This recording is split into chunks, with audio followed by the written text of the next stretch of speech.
Oke, matriks kofaktor. Setelah kita dapatkan matriks minor M3 kali 3 dari matriks contoh, yaitu A3 kali 3.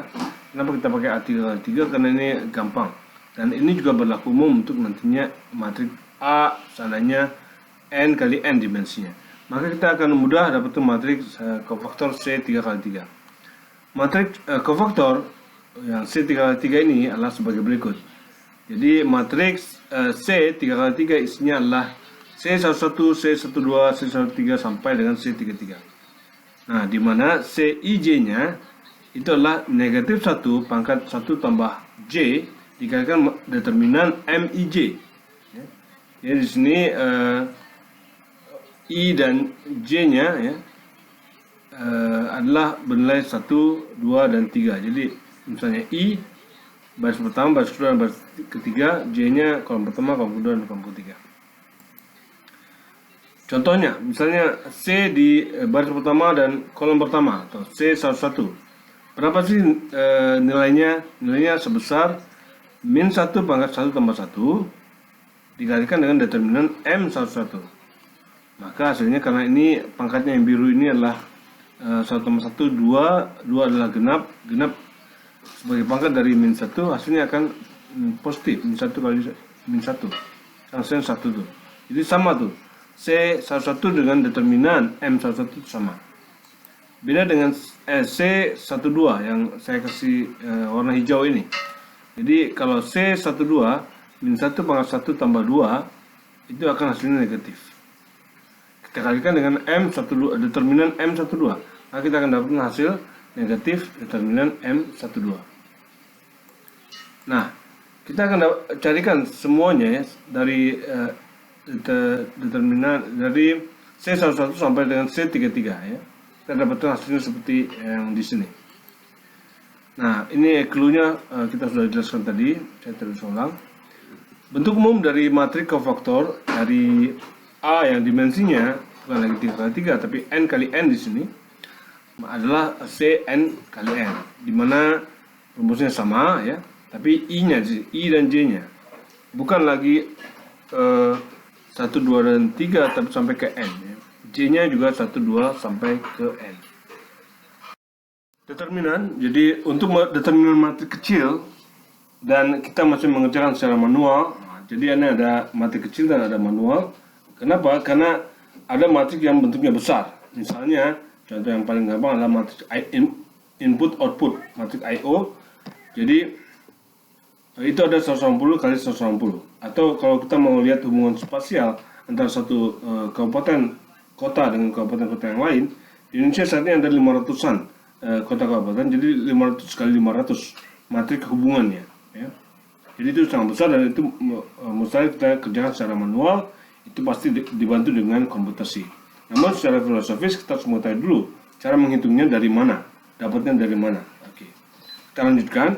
Jadi kita perlu memilih baris dan kolom mana yang mau dijadikan patokan ya. Jadi kita bisa memilih baris dan kolom di mana sebaiknya adalah yang banyak mengandung angka 0 supaya kita mudah. Ini jika ada ya. Tujuannya untuk mempermudah tentunya. Jika kita memilih matriks A, maka determinan matriks A disimbolkan dengan ini sama tadi juga kita sudah bahas beberapa kali, determinan matriks M, determinan matriks C. Ini ada determinan matriks A ya. Sekarang juga disebut dengan determinan A sebagai berikut. Jadi determinan A itu bentuk umumnya, rumus umumnya adalah sigma dari Aij dikalikan determinan kofaktor Cij ya. Yang I-nya adalah 1 sampai N. Nah, di sini J-nya yang kita tentukan, J yang mana? J-nya hanya satu bagian dari J. Dan yang merah ini juga sama, hasilnya juga determinan dari A, yaitu sigma dari Aij dikalikan dengan determinan daripada matriks kofaktor Cij, di mana J-nya adalah 1 sampai N.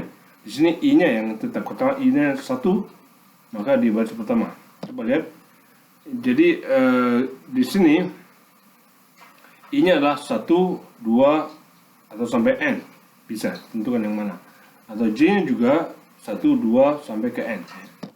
Jadi ketika kita pilih, misalnya ini contohnya, baris pertama kita jadikan patokan, maka rumusnya akan menjadi begini. Determinan A adalah sigma dari A1J dikalikan determinan C1J, dan J-nya adalah 1 sampai ke N.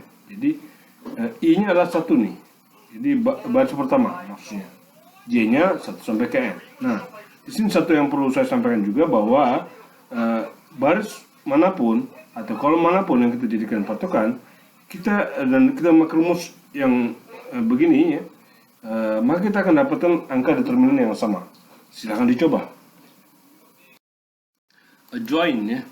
Jadi adjoin matrik atau disingkat dengan ADJ.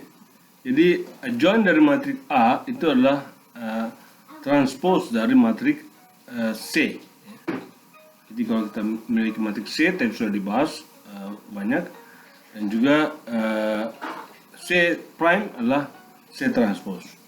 Nah, sekarang kita kembali ke awal ya, inverse matrix.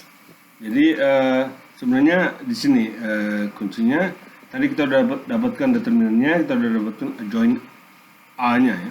Jika kita ditanya inverse dari matrik A atau A inverse, itu adalah 1 per determinan dikalikan adjoin A. Atau karena tadi kita tahu bahwa adjoin A itu adalah C transpose, maka kita juga bisa menuliskan 1 per determinan A dikalikan C transpose. Oke, saya mau tanya nih Pak, ini kenapa determinannya ada di penyebut? Kan kita sedang bahas matriks nih. Ada yang tahu? Ini karena determinan matriks A adalah berbentuk skalar. Kita kembali dulu ke determinan ya. Sebelum kita ke slide berikutnya, terdapat satu kondisi lagi yang perlu kita pastikan, bahwa determinan yang kita miliki adalah non-singular agar matriksnya memiliki inverse. Ketika ada non-singular pasti ada singular ya. Jadi apa itu singular, apa itu non-singular? Coba lihat di sini. Dia dikatakan singular ketika determinannya itu adalah 0. Jadi matriks yang mengandung hubungan antara baris atau kolom dengan baris atau kolom yang lainnya, maka dia akan menjadi matriks yang singular dan tidak memiliki inverse. Jadi matriks dikatakan non-singular jika determinannya bukan 0 ya. Jadi tidak ada hubungan antara baris atau kolom dengan baris atau kolom yang lainnya di matriks yang sama, dan ini akan memiliki inverse yang unik. Jadi ketika ada hubungan matriks sebagai berikut, A dengan dimensi n dikali n dan dikalikan dengan matriks X yang berdimensi n dikalikan 1 sama dengan D yang dimensinya n kali 1. Maka nilai matriks variabel X dapat kita ketahui dengan memindahkan matriks A ke ruas kanan, sehingga didapatkan tapi ini ada catatan bahwa hubungan matriks masih mengikuti asumsi sebelumnya. Maka X itu sama dengan A inverse dikalikan D. Jadi kalau kita masukkan rumus inverse-nya, kita dapatkan seperti yang di bawah ini. Nah, setelah ini untuk slide terakhir, kita juga bisa mengetahui bahwa masing-masing nilai X sendiri-sendiri, dimana XI, dimana I adalah 1 sampai N ya, dengan satu cara yang berkembang, yaitu Cramer's Rule, yaitu sebagai berikut. Cramer's Rule, jika kita memiliki perkalian matriks A dengan dimensi N dikali N dan X dengan dimensi N kali 1, maka kita akan dapatkan hasil matriks D N kali 1 dimensinya. Maka ketika kita ingin mencari X-nya saja, maka kita harus menginverskan A-nya dan dikalikan dengan D dalam bentuk matriks seperti ini ya. Nah, ketika ini jangan lupa dulu bahwa ini adalah inverse dari A ya. Nah, ketika kita operasikan, maka kita akan dapatkan hasil yang seperti ini ya.